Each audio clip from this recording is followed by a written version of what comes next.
তাদের পরিকল্পনা ছিল আমরা যাতে এনসিপির সাথে 3 তারিখে আন্দোলনে যোগদান করি।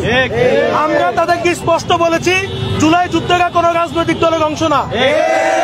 ৭১কে নিয়ে যেভাবে আওয়ামী লীগ চেতনা ব্যবসা করেছে, জুলাইকে নিয়ে আমরা কোনো রাজনৈতিক দলকে চেতনা ব্যবসা করতে দিব না।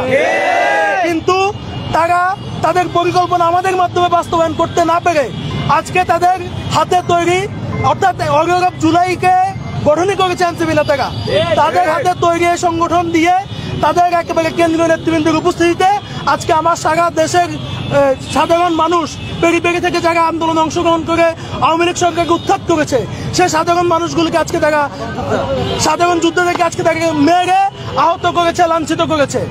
এখন পর্যন্ত 6 জন জুলাই যোদ্ধা তাদের আক্রমণে আহত হয়ে হসপিটালাইজ, 2 জন পিজি হসপিটালে ভর্তি আছে ডি ব্লকের ইমার্জেন্সিতে, আর 4 জন ভর্তি আছে ঢাকা মেডিকেলে। তাদের ইনফরমেশন গুলো আমরা আপনাদেরকে দিয়ে দিব, ছবি এবং এমআইএস হেলথ কার্ড সহ আপনাদেরকে দিব।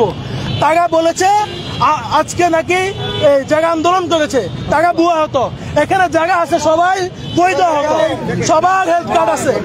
আমাদের অন্যতম